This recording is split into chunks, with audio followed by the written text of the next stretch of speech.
Now, there are many people who've been covering this conflict for many years, but Martha Raddatz, ABC's chief global affairs anchor, has been doing it for longer than most, and very pleased that Martha joins us here now. Martha, first of all, you've been here a few days now. You went down to those kibbutzes. What was it like? I think all of us are struggling to find the words of how horrific it is. What you've seen, what I've seen, what Ian's seen, what we have all seen over this past week is simply atrocious. I think of all the conflicts I've ever covered, too, I find myself really struggling to describe this, and absolutely how horrific it is. I mean, you cannot, no matter how many conflicts you've covered, imagine people doing that to other people. Imagine looking them in the eye, looking a child in the eye, looking an elderly person in the eye, and then shooting them, or knifing them, or mowing them down with assault rifles, whatever they can do, grabbing them out of their cars. It is really a devastating experience, but the Israelis, as you know, want the world to see, want the world to hear about this, and we are bearing witness as well. You've been covering this conflict for a long time. Yes, I have. For many decades. Experience. Yes, we call that experience. What's it been? What was it like then when you first started coming here, and what's changed over the many years? Everything and nothing has changed. I was first here covering the first Intifada in 1988. I had really no idea anything about the region, anything about Israel, but to me, it was my first lesson in what conflict is about. I remember just being in Jerusalem mostly and thinking, and the West Bank, and thinking, I understand it now. This small, small country, people are fighting over it, and there's really nowhere to go if they all want this. So I started with the IDF back then on a patrol into Ramallah, into other areas, and I heard them then talking about how Palestinian children would look them in the eyes with hatred, and then was in the West Bank in some of the Palestinian villages and happened on a wedding, and Palestinians celebrating but wanting to have more children, wanting to have more land. So you really understood what was going on here. Americans I talked to, there were Americans from Massachusetts who had moved into the West Bank. Kind of hippies, just so happy to be here, peace and love. We can get along with our neighbors. The Palestinians are great. We're not fearful. It's wonderful.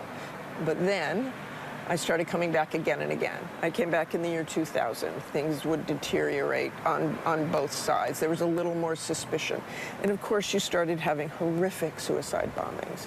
You started having protests where the Israelis weren't using just tear gas, it was then rubber bullets. So the sides were separating more and more. Came back in 2012, even worse. The last time I really saw the young Palestinian woman, who 30 years later, and the family in the West Bank in Efrat, the Massachusetts family, they were completely divided. They had the family in the West Bank, the American Jewish family in the West Bank had 4 children. They were little kids, but teens by then.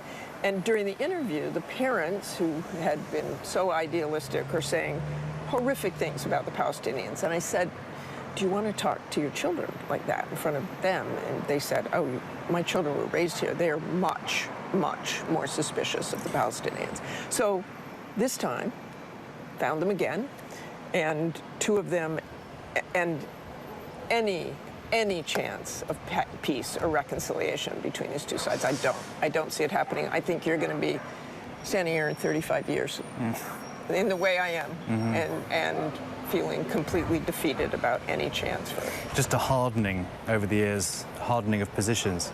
And briefly also just the US position, you will know that the world watches this conflict and watches the United States always come out for Israel. Do you think that DC is conscious of that? Do you think the Biden administration is conscious of that view of America? Is that ever likely to change? Is there nuance? I think, we have heard absolute support from the Biden administration for Israel. They have a right to defend themselves. We are all so horrified by what we have seen. But you also quite clearly hear the administration explaining you have to be cautious. You cannot take civilian lives. Not all Palestinians support Hamas. Hamas is Hamas, and they're the Palestinians. They are not intertwined completely. So I think that is something that we've heard quite clearly from the administration that they want Israel to be careful in any ground incursion, in any sort of war, given the number of people who've already died. Yeah. Well, thank you for your perspective, and we'll be standing here on standby waiting to see if that ground incursion does indeed take place.